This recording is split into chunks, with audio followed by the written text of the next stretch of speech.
Dale.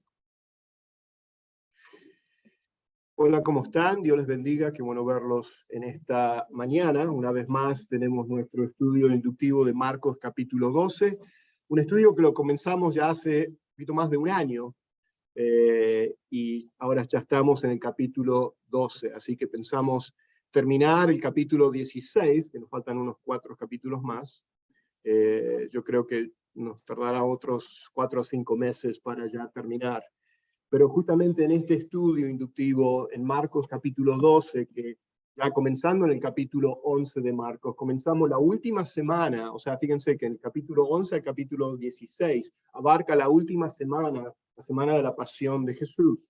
Esa última semana cuando Jesús, vimos ya semanas atrás, que Jesús entra a Jerusalén, ese día lunes, y después ahora ya después de varios capítulos, en el capítulo 12, todavía nos encontramos en el día miércoles de esa semana. Así que todavía estamos en el día miércoles, lo cual Jesús había comenzado a enseñar y a tener un encuentro ahí con los religiosos, con los fariseos, con los saduceos ahí en el templo, y vimos cómo los líderes religiosos, los líderes del Sanedrín, ¿no es cierto?, quisieron tender una trampa al Señor para a ver si lo podían atrapar y de esa manera condenarlo.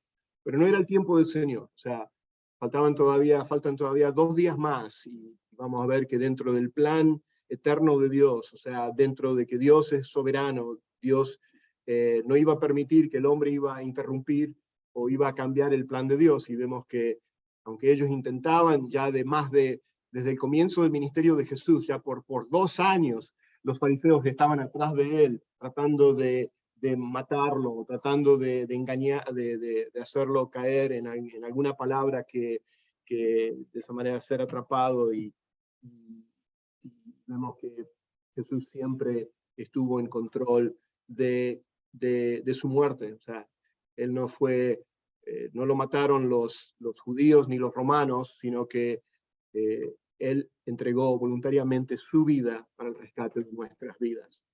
Así que ahora nos encontramos en Marcos 12.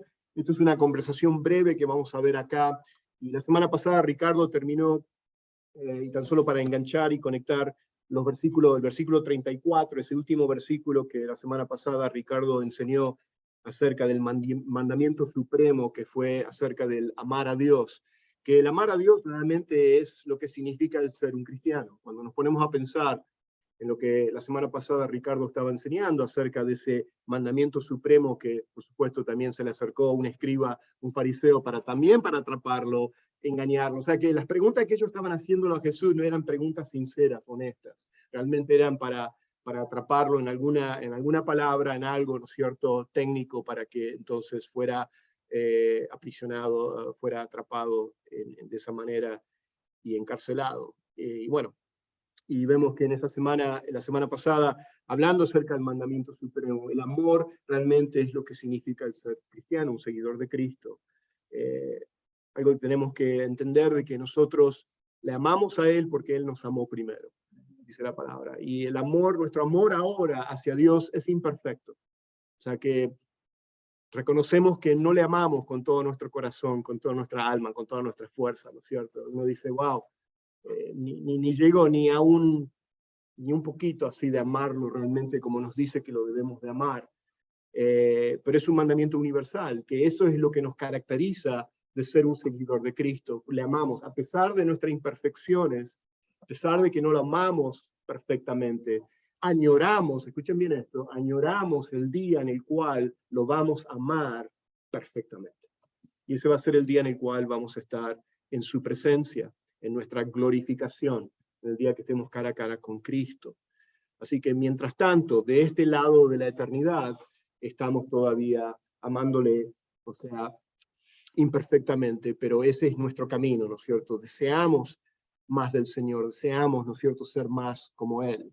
Así que eso es lo que vimos la semana pasada acerca de ese mandamiento supremo. Y termina ese último versículo, en el versículo 34, que viendo que Jesús le había respondido, o sea, el escriba, este fariseo, le había respondido sabiamente le dijo, no estás lejos del reino de Dios. Y después de eso nadie se aventuraba a hacerle más preguntas. O sea que acá tenemos ya el final de las preguntas que los fariseos, los saduceos, los religiosos, líderes religiosos querían hacerle a Jesús para atraparlo en alguna palabra. Ya no vemos más que ellos ya lo confrontan con preguntas, sino que quedaron decepcionados, ¿no es cierto?, de que sus planes fracasaron. Y vemos que esta es la última conversación que tiene Jesús ahora con los líderes religiosos. Ya de aquí en adelante, ya de aquí a la cruz, ya no va a haber más una confrontación con ellos o una conversación directa con ellos, sino que ahora en el capítulo 2, en este versículo que vamos a ver ahora, el 35-37, es realmente el último alcance que está haciendo. O sea, vemos la misericordia de Dios, a pesar del odio que estos líderes religiosos tenían hacia Jesús, ¿no es cierto?, con sus falsas, con su hipocresía, ¿no es cierto?, con sus maquinaciones de querer, o sea, asesinarlo y matarlo y detenerlo, ¿no es cierto?, porque era una afrenta en contra de sus creencias, de su religión, ¿no es cierto?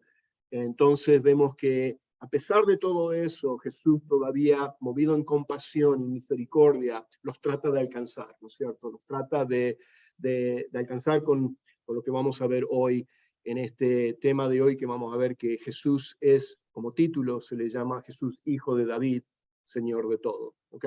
Así que eso es lo que vamos a estar viendo. Acá Jesús, le estoy dando un resumen, ya vamos a entrar ahora, vamos a leer los versículos 35 al 37, así que les pido que lo sigan en sus Biblias y después yo voy a tener los versículos, cada uno de los versículos que vamos a estar estudiando, lo voy a tener en la pantalla. ¿Ok? Pero acá tenemos que entender que acá Jesús está, con el tema del Hijo de David y todo eso, es que Jesús está volviendo a traer cuál es la verdadera identidad de Jesús. O sea, que acá él está exponiendo a través de la pregunta que ahora Jesús le va a hacer a las multitudes que están ahí y a los religiosos que estaban ahí delante de Jesús, es la pregunta de quién es realmente Jesús. ¿Quién es Jesús? ¿Cierto? Y como yo les decía, para aquellos que son nuevos, que han venido ahora en la clase, como ya decía, comenzamos la clase el año pasado, perdón, y el primer capítulo, el primer versículo de Marcos en su intento, o sea, la razón por la cual Marcos escribe este evangelio es con el objetivo de demostrarnos de que Jesús es el Cristo. Y como dice en el primer versículo ahí de Marcos 1, como lo vimos ya el año pasado, principio del evangelio de Jesucristo, Hijo de Dios. O sea, el principio es lo que Él nos quiere enseñar y demostrar a través de los 16 capítulos que tenemos en el Evangelio de San Marcos. Quiere demostrarnos quién es Jesús, porque eso es de vital importancia en nuestras vidas.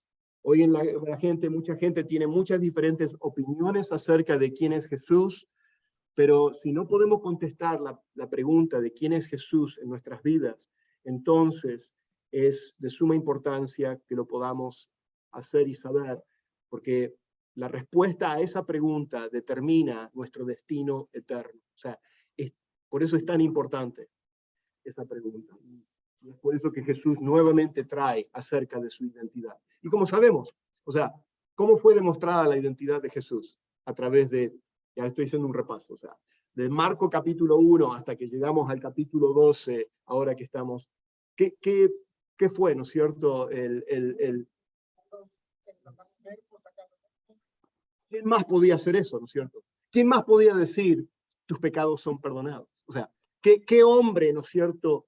¿Qué ser humano, qué profeta, qué rabino, no es cierto? Podía tener la audacia de decirle a alguien, tus pecados son perdonados. Si solamente Dios puede perdonar pecados.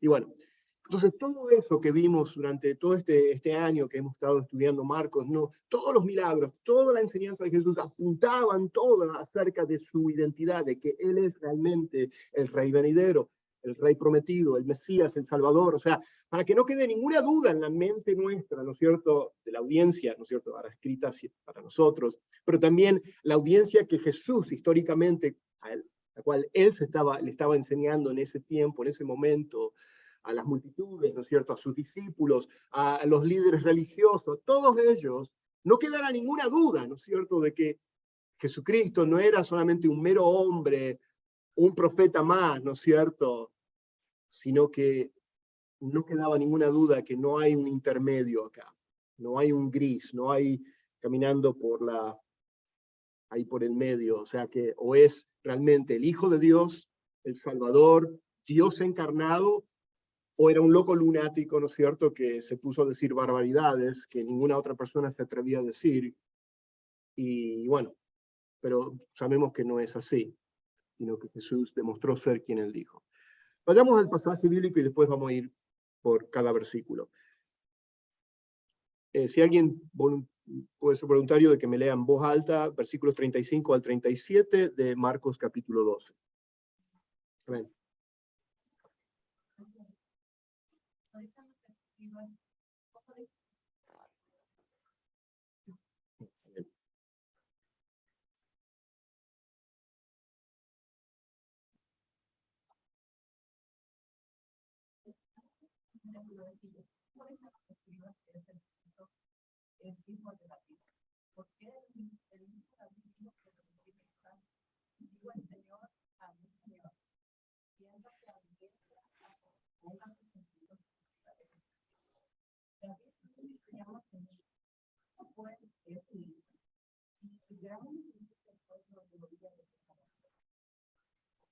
Gracias, Elizabeth.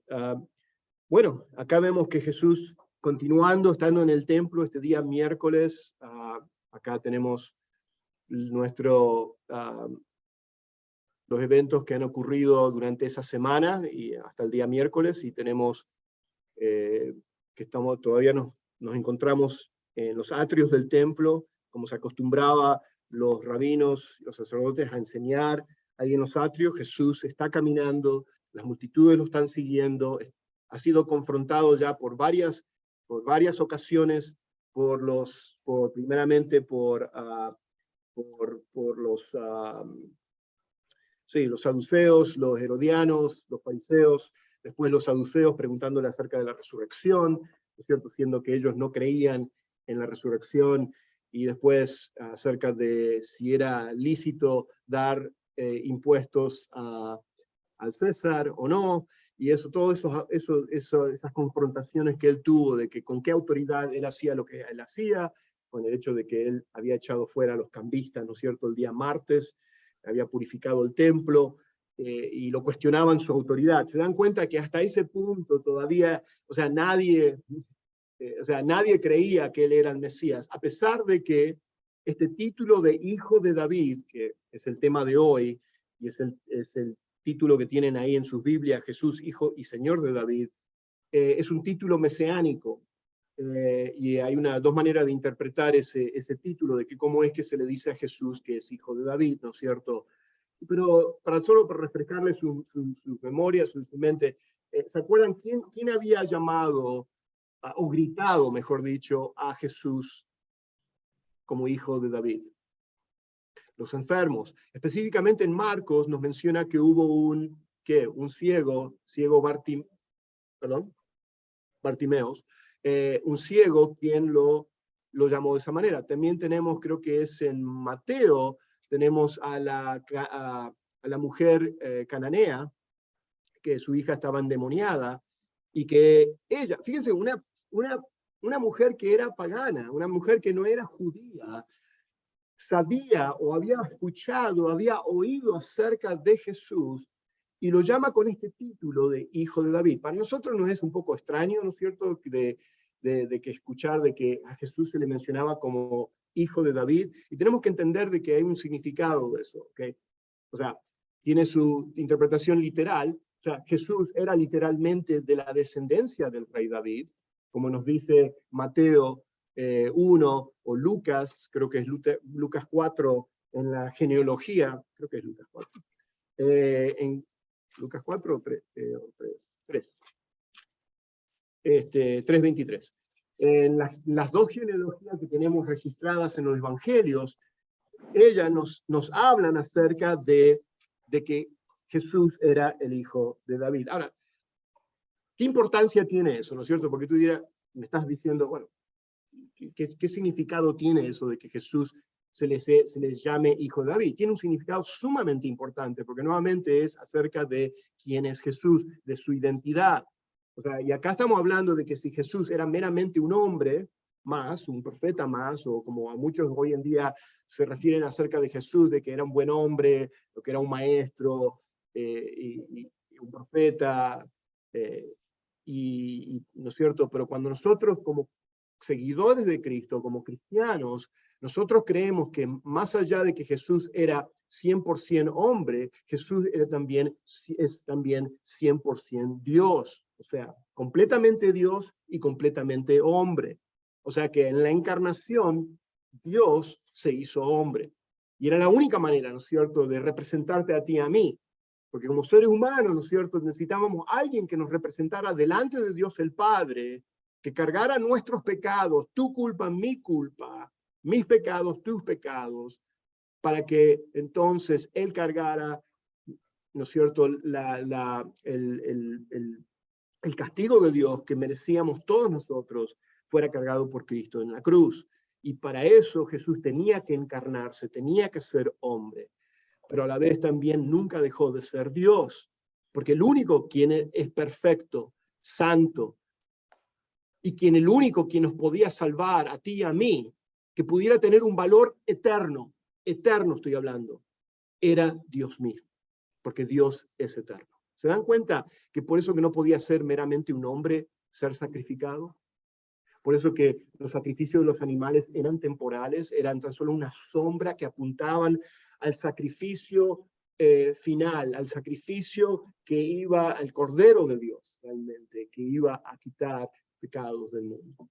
El único que iba a quitar nuestros pecados era Dios mismo, pero Él se tuvo que hacer hombre para entonces realizar esa obra expiatoria, esa obra de salvación. Bueno, me llevé un poquito largo en eso. Pero bueno, ahí entonces estamos en el día miércoles.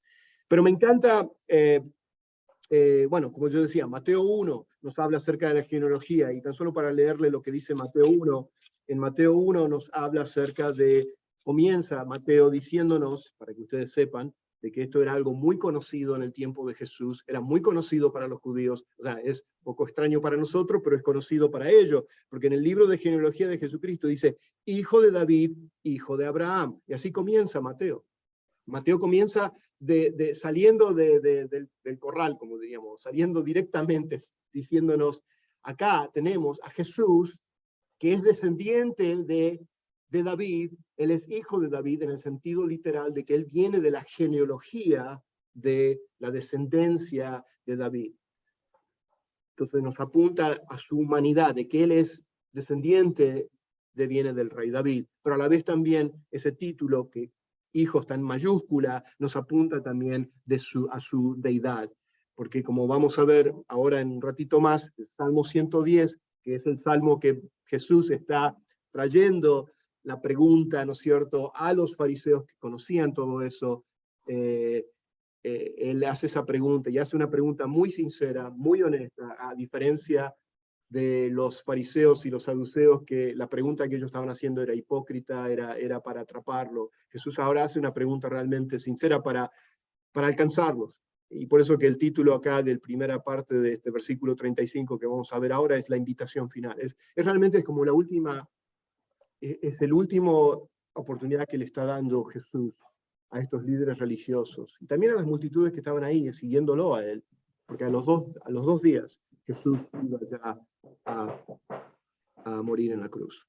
Entonces vemos acá ese versículo 35 que acabamos de leer, dice, enseñando Jesús en el templo, decía, ¿cómo dicen los escribas que el Cristo es hijo de David? Y esta es la pregunta que viene del Salmo 110. Si ustedes quieren, vayan a sus Biblias, por eso que les animo de que traigan sus Biblias, tanto en el teléfono como en sus Biblias. En el Salmo 110, que es el Salmo que Jesús solo toma un versículo ahí, parte de los dos versículos, los dos primeros versículos. El Salmo 110, que es un Salmo de David, no hay ninguna duda de que este Salmo lo escribió el rey David. Y él dice así, en los primeros 2 versículos, dice el Señor a mi Señor, siéntate a mi diestra hasta que ponga a tus enemigos por estrado de tus pies. Ahora, nuevamente, es un poco extraño este versículo, este salmo, dice, bueno, ¿qué está hablando? ¿Quién está hablando aquí? ¿Cómo que está hablando? Dice el Señor a mi Señor. Y acá lo que David está diciendo, ¿no es cierto? Es que, y si se dan cuenta que el Señor, el primer Señor, está todo en mayúscula, aunque Reina Valera tiene la traducción que dice Jehová, ¿okay?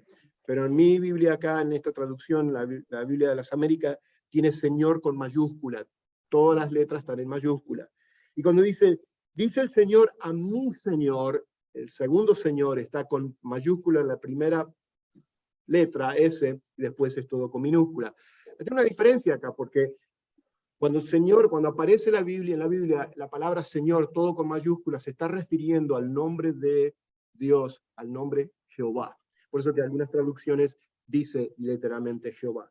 Pero cuando aparece con la primera palabra, la primera letra en mayúscula y el resto es todo minúscula, se está refiriendo al nombre de Dios que se llama Adonai, que significa mi gran Señor también, y es un título que se le da al rey, es un título de realeza.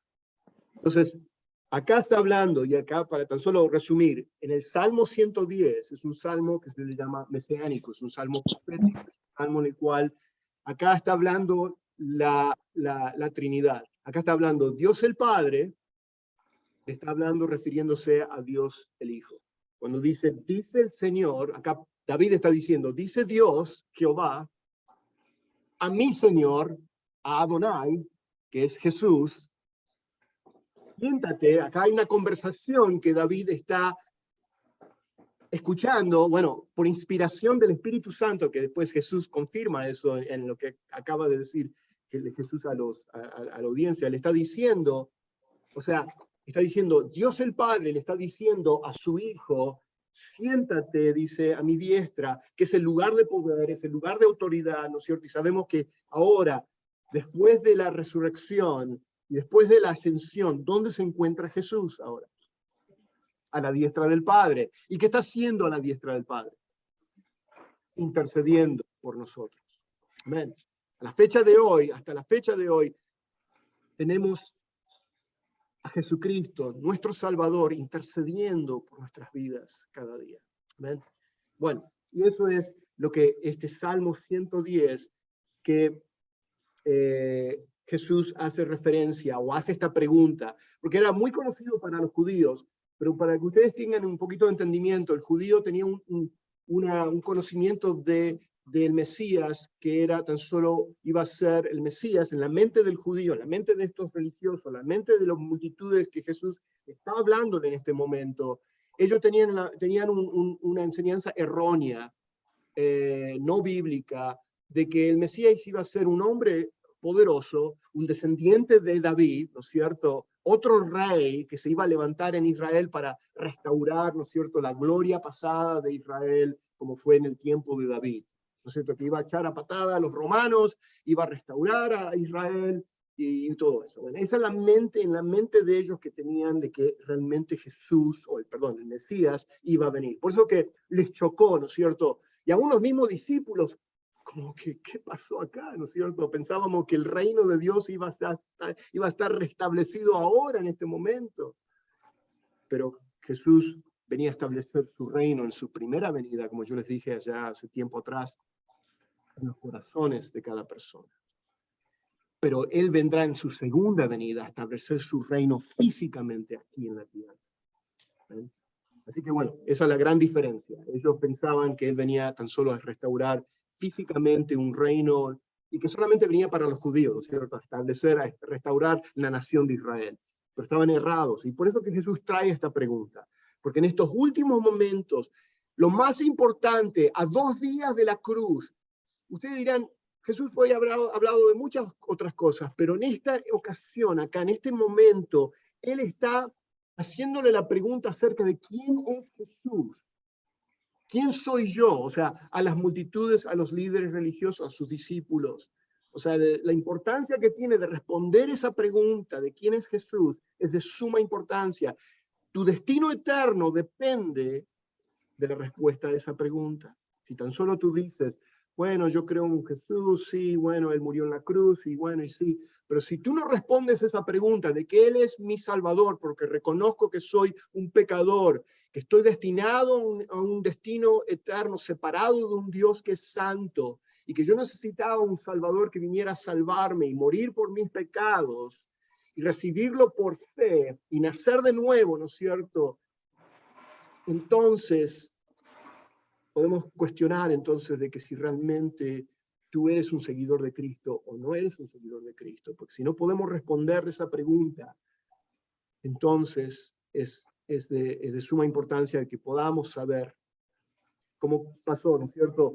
En Marcos, cuando yo les decía en el versículo 34, regresando a lo que Ricardo estaba enseñando la semana pasada, por eso que Jesús le dice, no estás lejos del reino de Dios. ¿Qué significa eso? Que no estás lejos del reino de Dios. Bueno, es porque esta persona, la cual la semana pasada respondió correctamente de que el mandamiento principal es de amar a Dios sobre todas las cosas, ¿no es cierto? Y amar a tu prójimo como a ti mismo. Y él sabía lo que la Biblia enseñaba. El mero conocimiento de saber lo que dice la Biblia no es suficiente, hermanos, hermanas. No es suficiente. Uno tiene que poner la fe en Jesús para ser salvo. Y eso es lo que por eso Jesús le dice, no estás lejos del reino, porque conoces mucho de las Escrituras, pero lo que te falta ahora es nacer de nuevo. Es de venir y poner tu fe en mí. Yo soy tu Salvador. Hablando Jesús, ¿no es cierto? Yo soy el Mesías. Yo soy tu única esperanza. Y bueno, y por eso que él le dice así en el versículo 34. Bueno, ahora, en conexión a eso, es que Jesús a la multitud le hace esta pregunta de su identidad. Muy bien, vamos a acelerar un poquito por el tiempo. Jesús hace una invitación final a los escribas, como yo decía, fariseos, saduceos, de aceptarle como el Mesías, como el Hijo de Dios y el Salvador. O sea, él hace esta pregunta sincera y honesta hacia ellos con el fin de alcanzarlos, con el fin de que ellos abran sus ojos, ¿no es cierto? Y vean, y que vean realmente de que Él es el cumplimiento de ese Salmo 110, que ellos lo conocían, que ellos lo habían memorizado y lo sabían desde que ellos tenían la edad de 12 años, ¿cierto? Sí, correcto. Ellos sabían lo que decía ese Salmo, pero no sabían el verdadero significado de eso y qué significaba de que dice, el Señor a mi Señor. O sea, un poco confuso. ¿Cómo puede ser de que si el Mesías es el hijo de David, ¿cómo puede decir que es su Señor también? Como que es medio ilógico de decir, ¿cómo puede ser que dicen que creen que es el hijo de David, pero a la misma vez es su Señor?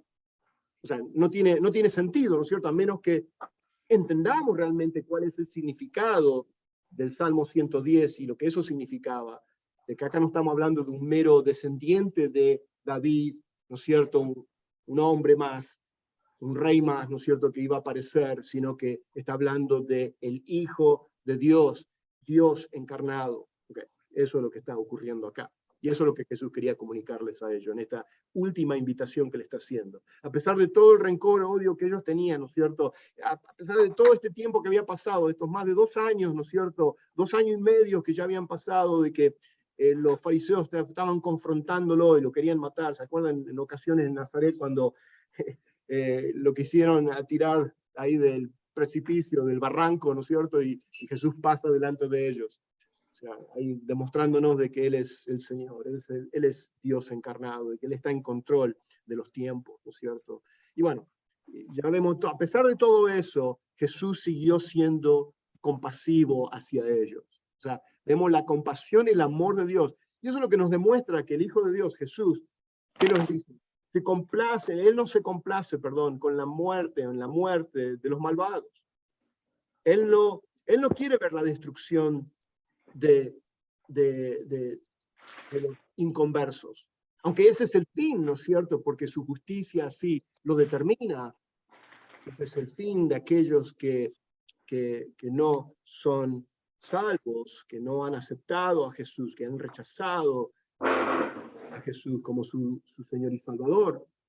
Ese es el fin, pero no es el deseo del corazón de Dios ver la muerte de los malvados. Y bueno, y vemos que Jesús lo demuestra una vez más ahí, en el templo. Bueno, o sea que la pregunta, repasando lo que acabo de decirle, voy un poquito rápido en la pantalla, la pregunta que acá Jesús se dirige es una apelación evangelística, o sea, realmente es de que ellos respondan, ¿no es cierto?, a la pregunta que está haciendo y que ellos se den cuenta que realmente quien tienen adelante de ellos, imagínense eso, imagínense por un momento, quien está delante de ellos ahí en el templo es el Dios mismo encarnado, hecho hombre.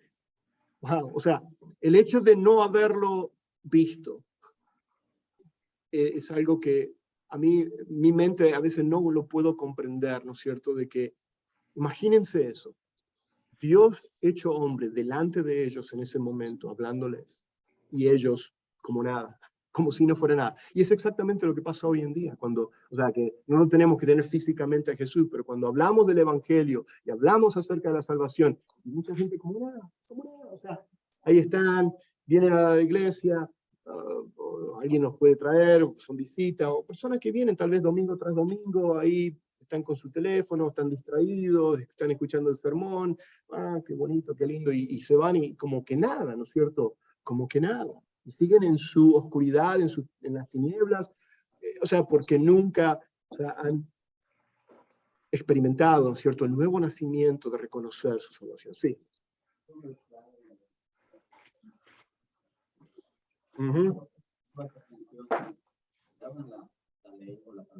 Los teólogos, sí.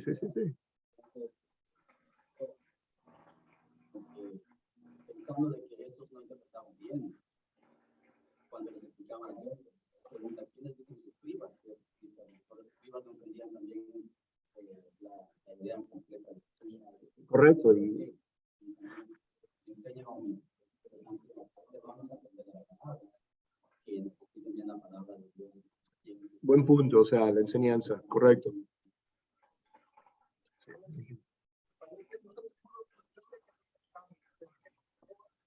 Donde habla de que cuando acerca de este salmo, particularmente el Salmo 110:1, ellos decían y enseñaban de que Dios le estaba hablando a Israel. Sí. No a Jesús, sino a Israel en sí, porque es David el que está hablando. Entonces, por eso es que ellos creían de que el Mesías iba a ser un rey conquistador. Así es.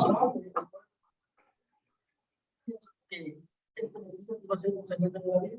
Tal vez por eso se le llama hijo, tal vez por eso ellos creían. No, sabían que venían de descendencia. Así es. Entonces, ellos realmente creían de que Dios aquí le está hablando a Israel. O de eso es lo que usan la excusa para no aceptar a Jesús. Y en la fecha de hoy, ahora mismo, muchos judíos ortodoxos toman este versículo de este Salmo 110 y por supuesto así lo ven también. O sea, no lo ven como un salmo. Algunos aún dicen que no es el Salmo de David, y porque es realmente es un salmo, no queda otra respuesta. ¿Quién está hablando acá, David? O sea, ¿de quién está hablando? Y sabemos que siempre se interpretó que estaba hablando acerca del Mesías, que iba a venir del linaje de David, pero hoy en día para negar, ¿no es cierto?, y no reconocer que Jesús es el Mesías que vino, ellos cambiaron, o sea, su parecer, su interpretación de este salmo. Pero buen punto, o sea, sí es cierto, los escribas no entendían, y era algo muy común en ese tiempo, como yo les decía, de que ellos interpretaban de que el Mesías era algo, ahí lo tengo en la pantalla, esta confrontación o esta pregunta que hace Jesús con el Salmo 110 desmascaró el punto de vista erróneo que los escribas, que ellos tenían acerca del Mesías, que sería tan solo un mero líder militar o, ¿no es cierto?, un líder político, alguien que iba a librar la nación de Israel, y que era solamente para la nación de Israel. Al contrario, el Salmo 110 está hablando acerca del Salvador, del Mesías, que esa palabra Mesías significa que es el ungido, y si vemos que en el griego la palabra, o sea, el título Cristo, o sea, Jesús, cuando hablamos de Jesucristo, Cristo es un título, no es un nombre ni es el apellido, es Cristo que significa ungido, Así que bueno, y de ahí viene la palabra Mesías también. Ok, entonces eso es lo que está ocurriendo acá. Y ahí vemos la equivocación final de ellos, de que ellos no aceptaron lo que Jesús acá le estaba haciendo la pregunta y lo que Jesús estaba enseñándoles. Ellos respondieron, no lo dice Marcos, pero en Mateo 22:42, el pasaje que es paralelo a Marcos 12:35 al 37, ahí ellos respondieron. Cuando Jesús hace la pregunta, ¿quién era el hijo de David? Que cuando dice, correcto, cuando él hace la pregunta, tendría que irme a Mateo 22:42, ¿no es cierto?, para leerlo.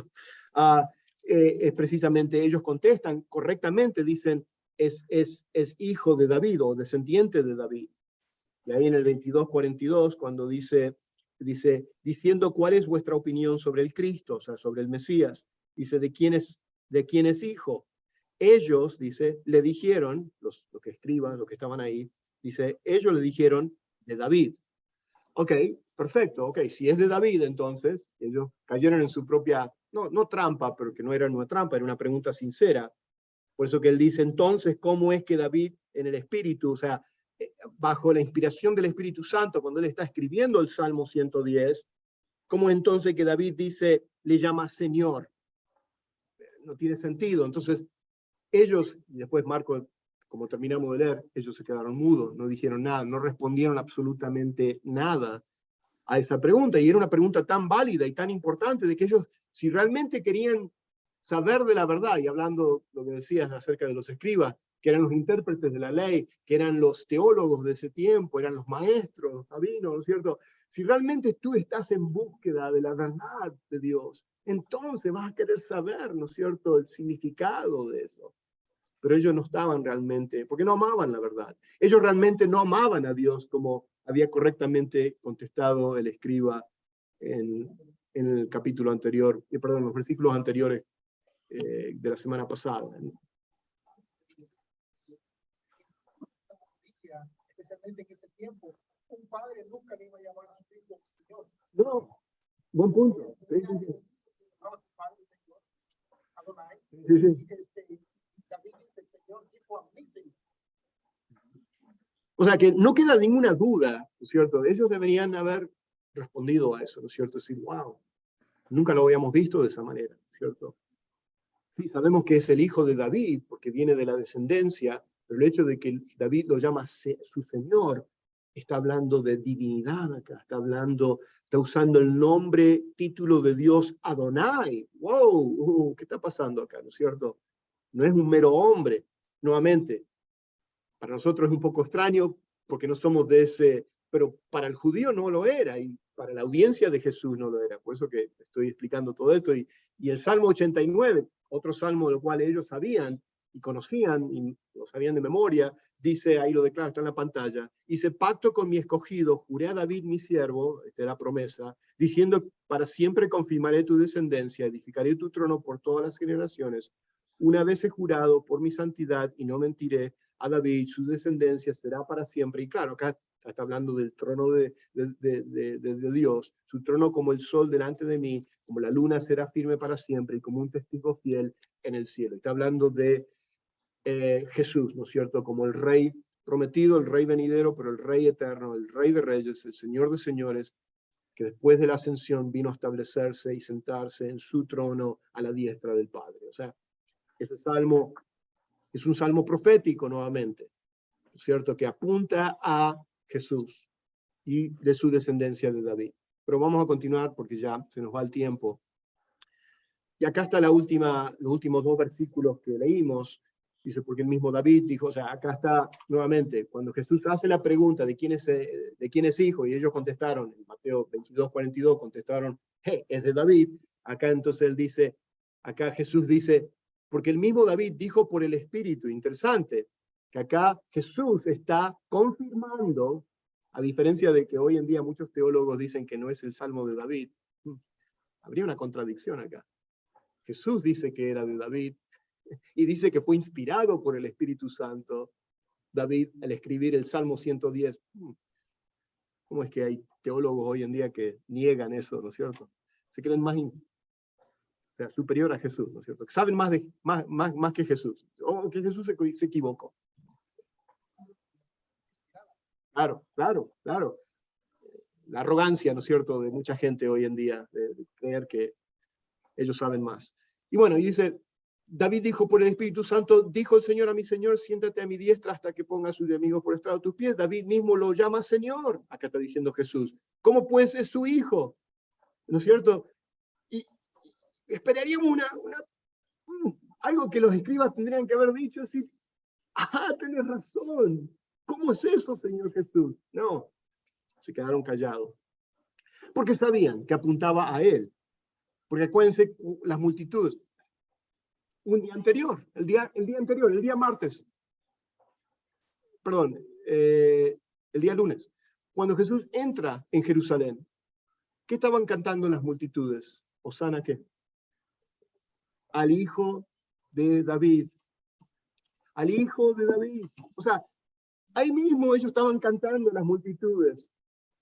Y acá él, o sea, Dios mismo, sabiendo, o sea, de que eso había sido, ¿no es cierto?, cantado por las multitudes y que los escribas y los fariseos habían escuchado eso, él ahora los confronta con el Salmo 110, diciéndole, ok, no te queda otra cosa de decir, realmente tú eres el hijo de David, tú eres el Mesías, tú eres el Salvador. Pero no, se quedaron, ¿qué dice? La multitud del pueblo lo oía con buena gana. Qué decepcionante, ¿no es cierto?, de que se escucharon de buena gana.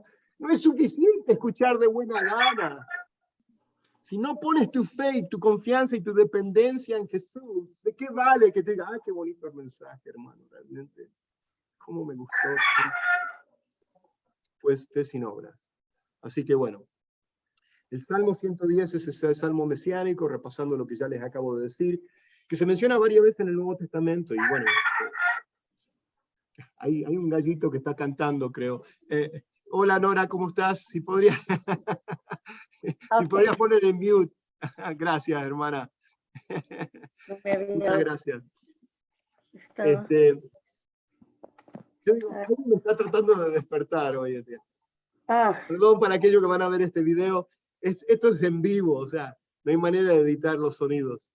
Pero bueno, gracias, hermana Nora, por poner en mute. Muy bien, entonces continuamos. El versículo 1 demuestra entonces que el Mesías no podía ser un simple ser humano. O sea, acá nuevamente vuelvo al punto de que quién es Jesús, ya que David se refirió a él como su Señor. Entonces, nuevamente, Marcos, en su esfuerzo, en el Evangelio de San Marcos, aquí en el capítulo 12, nos trae este evento, esto que ocurrió con este propósito, ¿no es cierto? Demostrarnos nuevamente de que es el Hijo de Dios. El sencillo argumento de Jesús fue tan poderoso y convincente que volvió ampliamente conocido que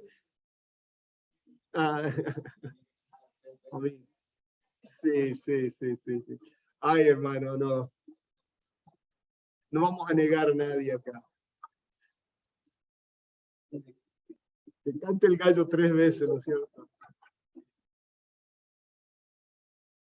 Y bueno, y como yo les decía, hoy en día muchos judíos hoy en día niegan este punto de vista histórico del Salmo 110, y bueno, nuevamente ellos están ciegos a la verdad de que Jesucristo, el Mesías de ellos, el Mesías judío, ya vino hace más de 2000 años atrás y no lo reconocieron. No estoy diciendo todos, sino que hubo un remanente. Por supuesto, no todos los que eran parte de los fariseos y saduceos lo rechazaron a Jesús, sino que vemos un grupo ahí que fueron discípulos de Jesús. José de Arimatea, ¿no es cierto?, quien ofreció la tumba vacía para poner el cuerpo de Jesús, era uno del grupo de estos fariseos, líderes religiosos. Nicodemos también, ¿se acuerdan la historia de Nicodemos en Juan capítulo 2, donde nos habla acerca de capítulo 3, de cómo va de noche, se le acerca a Jesús haciendo preguntas y todo eso, él también vino a ser un discípulo de Jesús. O sea que vemos muchos de ellos, y muchos de los sacerdotes también vinieron a la fe en Jesucristo después de la resurrección, como nos dice el libro de los Hechos, pero gran parte de ellos no fue así, ni las multitudes tampoco. O sea, lo triste de todo esto, de que la multitud, después de ver todos los milagros, vemos que no estaban en búsqueda de la verdad ni de la salvación, sino que querían algo que los entreteniera, querían tan solo los milagros, lo que Dios podía ofrecer, a ver, qué Dios puede hacer por mí, qué es lo que va a hacer hoy. Y triste, ¿no es cierto? Entonces ahí vimos que realmente este Salmo 110 nos demuestra que Jesucristo es totalmente Dios y totalmente hombre.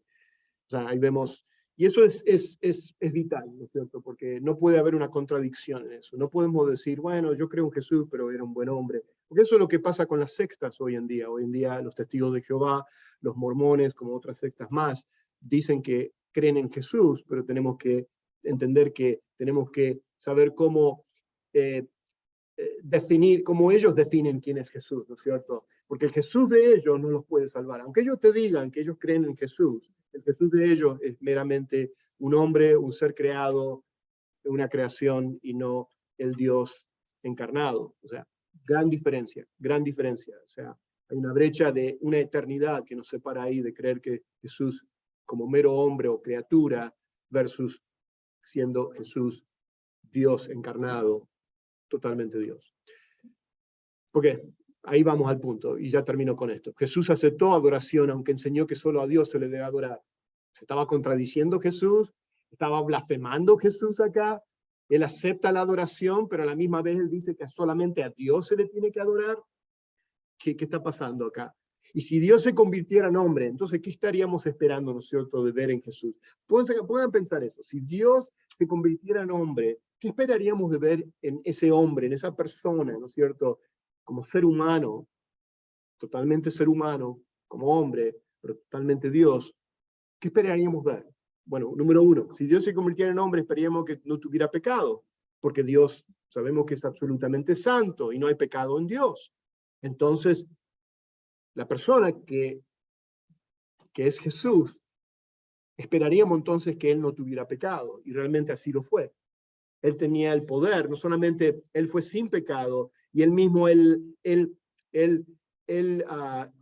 los reta a sus enemigos en Juan 8:46, cuando le dice, ¿quién de vosotros me redarguye o me acusa de pecado? ¿Quién me puede acusar de pecado? Y nadie, absolutamente nadie lo pudo acusar.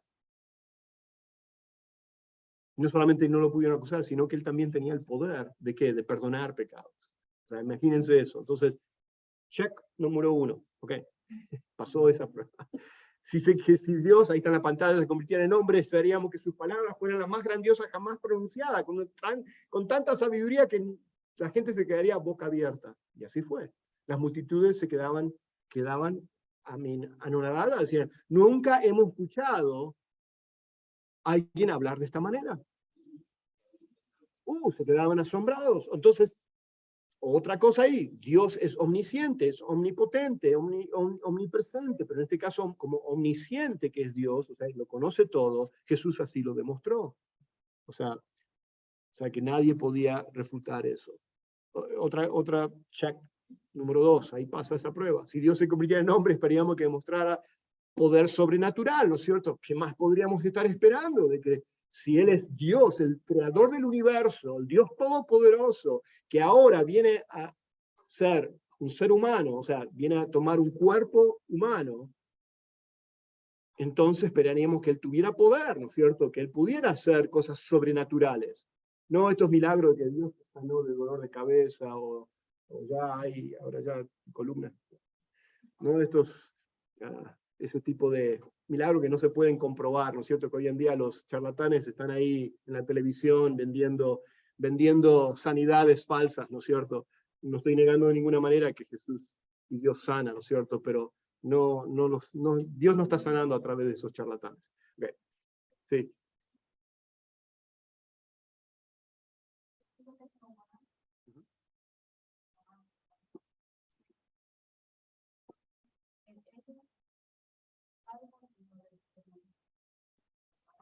Correcto.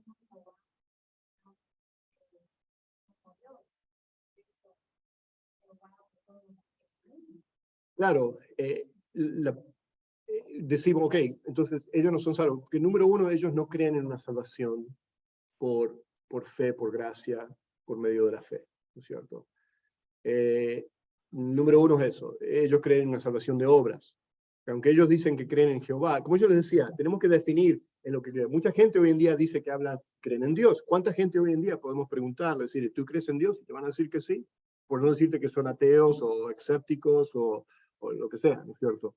Pero eso no es suficiente, hay como las multitudes que estamos hablando de, no es suficiente como el escriba de que sepa algo acerca de lo que dice la Biblia, o media verdad, porque en el caso de los testigos de Jehová, aunque ellos dicen que creen en Jesús, como yo te decía anteriormente, el Jesús de ellos no los puede salvar porque es un Jesús falso, es un Jesús que no es el Jesús de la Biblia, no es el Jesús, no es Dios encarnado, no es el Jesús que vino a salvarnos, porque ellos hablan de que la salvación o el ir al cielo no es suficiente solamente, se tiene que ganar. Por eso que ellos salen en las calles, el hecho de que ellos van puerta a puerta, o vendiendo, dando las literaturas que ellos dan que ellos tienen de los testigos de Jehová, es la manera que ellos se están ganando la salvación. Entonces, en ese sentido no pueden ser salvos.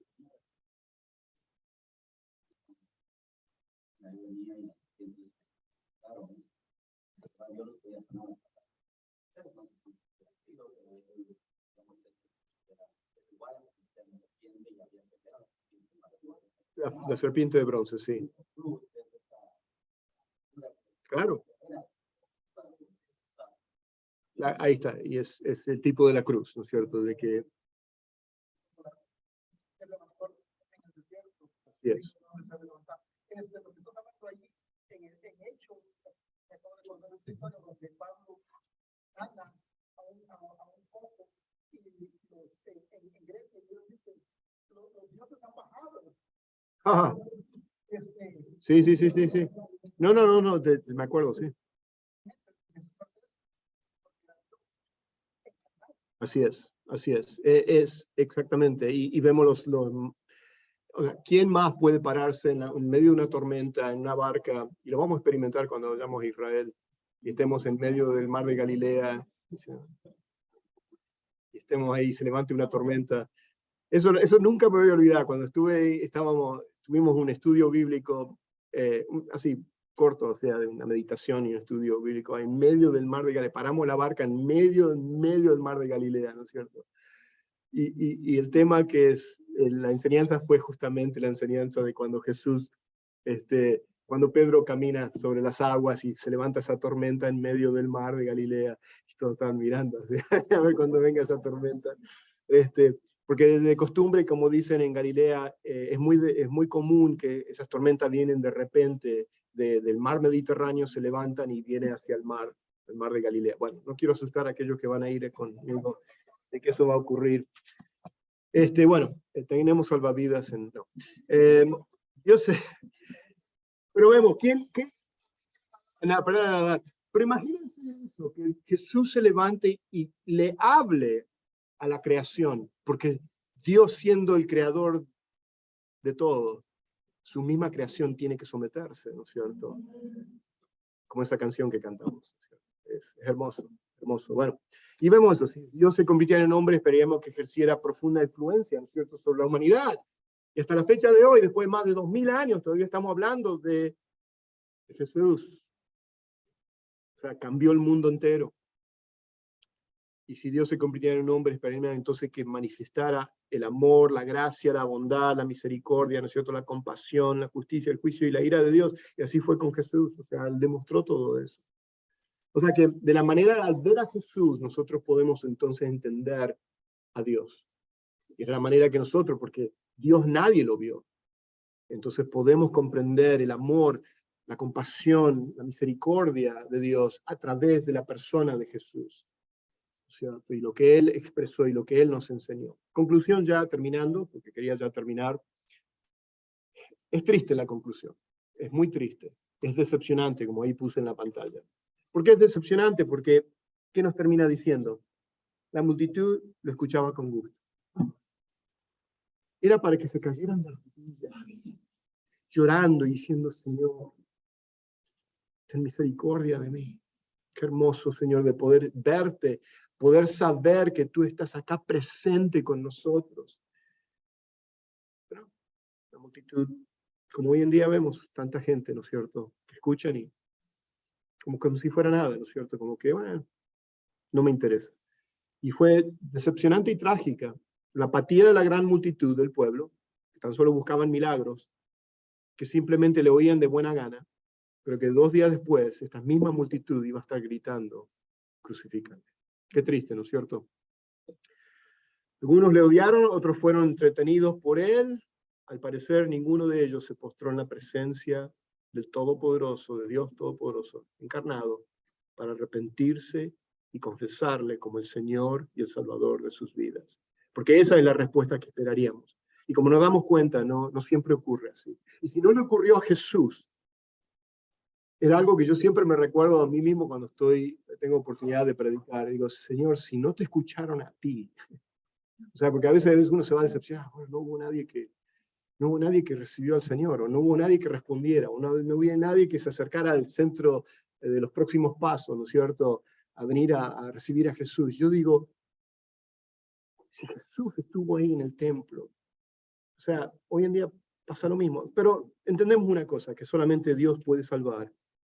Y bueno, y no ponemos nuestra confianza en nosotros mismos, ni en nuestros mensajes, en nuestras prédicas o enseñanzas, sino que queremos ser fiel al Evangelio, fiel al mensaje de la salvación, y dejar que el Espíritu Santo sea quien se mueva en los corazones de cada persona. Amén.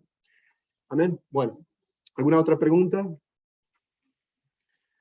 Bueno, saludar a aquellos también que se han conectado a través de Zoom, y también saludar a aquellos que van a ver esta enseñanza más tarde o algún otro día, otro año, 10 años de aquí, 20 años más tarde en YouTube.